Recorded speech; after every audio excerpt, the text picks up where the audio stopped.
अस्सलाम वालेकुम स्टूडेंट्स, मैं हूं सनम नवाज़ और आप देख रहे हैं ई साइंस स्कूल चैनल। आज हम 9th की बायोलॉजी के चैप्टर नंबर 4 का जो टॉपिक कवर करेंगे वो है सेल वॉल। उसमें हम पढ़ेंगे उसके मेन फीचर्स, उसका स्ट्रक्चर, उसकी कंपोजिशन पढ़ेंगे और हम उसके मेन फंक्शंस पढ़ेंगे। किन सेल में जो है वो सेल वॉल पाई जाती है और किन सेल्स में सेल वॉल नहीं पाई जाती, ये हम पढ़ेंगे आज के लेक्चर में।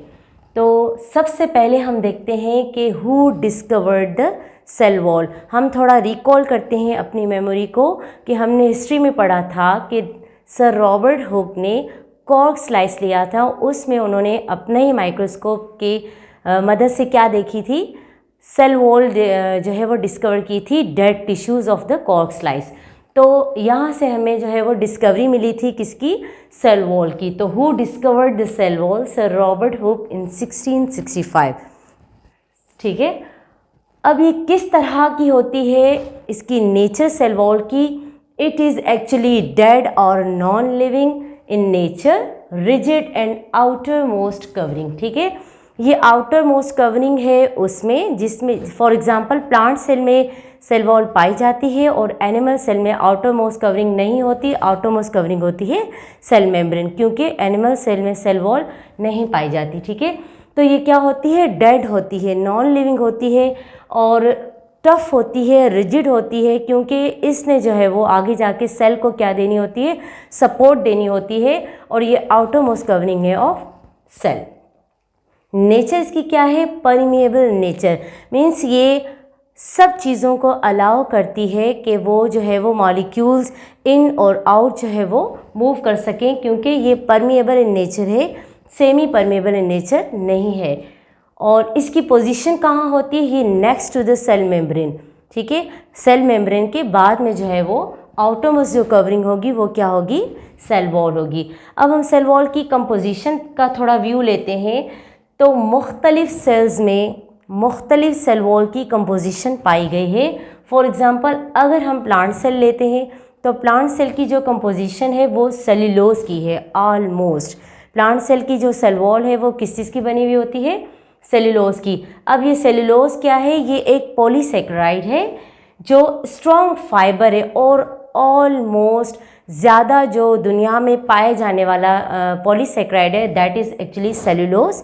ठीक है, और ये मुख्तलिफ जो है वो पेपर्स और इन चीज़ों में इस्तेमाल होता है। अगर हम कंपोजिशन देखते हैं फंगल सेल की, तो फंगल सेल की सेल वॉल जो है वो बनी हुई होती है काइटिन की, और काइटिन भी क्या है, एक किस्म का पॉलीसेकेराइड है, जस्ट लाइक सेल्यूलोज जो भी एक किस्म का पॉलीसेकेराइड है। अब ये जो काइटिन है वो क्या है, फ़र्क क्या है कि इसमें नाइट्रोजनस जो है वो कंपाउंड्स मौजूद होते हैं, कौन से, NAG, N acetyl glucose amine इसमें मौजूद होता है। मीन्स कंपोजिशन जो है वो इस पॉलीसेकेराइड की बनिस्बत सेल्यूलोज की चेंज है, that's why it is in chitin form. अगर वो फंगल की सेल वॉल है तो वो काइटिन की बनी हुई होगी। In case of bacteria, bacteria की जो सेल वॉल है वो पेप्टाइड और ग्लाइकन की बनी हुई होती है। Peptide means amino acid and glycan means sugar. तो इसमें क्या मौजूद है, शुगर और अमाइनो एसिड मौजूद है। इसी पेप्टाइड और ग्लाइकन को जो है हम म्यूरिन भी कहते हैं और म्यूकोपेप्टाइड भी कहा जाता है। किस कंपाउंड को, जिसकी जो है वो बैक्टीरिया की जो जिस कंपाउंड से सेल वॉल बनी हुई होती है उसे हम पेप्टाइड और ग्लाइकन कहते हैं, या म्यूरिन और म्यूकोपेप्टाइड। अब अगर हम स्ट्रक्चर का व्यू लेते हैं सेल वॉल की, तो structurally it is composed of 2 walls. कौन सी, प्राइमरी एंड सेकेंडरी। कितनी वॉल्स की बनी हुई होती है सेल वॉल, 2 वॉल्स की। ठीक है, एक होती है प्राइमरी, प्राइमरी जो पहले बनी, और सेकेंडरी जो सेकेंड टाइम पे बनी। ठीक है, प्राइमरी जो है वो डिवाइडिंग और ग्रोइंग है। डिवाइडिंग और ग्रोइंग कैपेबिलिटी किस में होती है, जो थिन होंगे और रिजिड उनकी नेचर नहीं होगी, वो लेस रिजिड होंगे। ऐसे सेल्स जो थिन और लेस रिजिड होंगे वो जल्दी जो है वो डिवाइड हो जाएंगे और ग्रोथ भी उनकी जो है वो जल्दी होगी। वो सेल्स पाए जाते हैं किसमें, प्राइमरी में। और मेनली इट इज़ कंपोज्ड, इसकी कंपोजिशन क्या है प्राइमरी सेल वॉल की, it is mainly composed of cellulose, जो कि हम पढ़कर आ रहे हैं कि एक पॉलीसेकेराइड है। सेकेंडरी वॉल जो है वो थिक और टफ रिजिड होती है बनिस्बत प्राइमरी वॉल के, जो कि थिन और लेस रिजिड है। और याद रहे कि प्राइमरी वॉल एनी हाउ हर सेल में मौजूद होगी, जबकि जो सेकेंडरी वॉल है वो जैसे जो पौधा ग्रो कर जाता है, ग्रोथ उसकी अच्छी खासी हो जाती है, जो टफ जिसको जो है वो रिजिडिटी की ज़रूरत होती है, उसमें ये सेल्स जो है वो ये वॉल होती है। अदरवाइज न्यूली जो ग्रो कर रहे होते हैं सेल्स, उनमें प्राइमरी वॉल एनी हाउ होगी, सेकेंडरी वॉल नहीं होगी। ठीक है। और सेकेंडरी वॉल की कंपोजिशन क्या है? सेल्यूलोज और लिग्निन। ये दोनों चीज, लिग्निन जो है वो ऐसा पॉलीसेक्राइड है जो टफनेस देता है या रिजिडनेस देता है किसको? पौधे को। ठीक है। फिर एक और जो है वो लेयर आ जाती है, वो है मिडल लेमिला। वो लेयर क्या करती है? विच सीमेंट जो कंबाइन करती है, एक कनेक्शन क्रिएट करती है किसके दरमियान? Between two adjoining cells together. और ये जो है वो इसकी नेचर भी क्या है? इसकी नेचर और कंपोजिशन है पेक्टिन। पेक्टिन की बनी हुई होती है, और पेक्टिन जो है वो जेली लाइक इन नेचर होता है। वो क्या करता है? दो सेल्स को आपस में जो है वो जोड़े रखता है in order to communicate their cytoplasm. ठीक है। और पेक्टिन देखें क्या है? एक वाटर सोल्यूबल सब्सटेंस है जो यूज़ होता है ऑलमोस्ट, जो हम इसका रेगुलर यूज़ देखते हैं तो वो किस में यूज़ होता है? As a stabilizer, thickening agent और जेलिंग एजेंट जो है के तौर पे यूज़ होता है ये फूड्स में। तो ये तो था स्ट्रक्चर सेल वॉल का।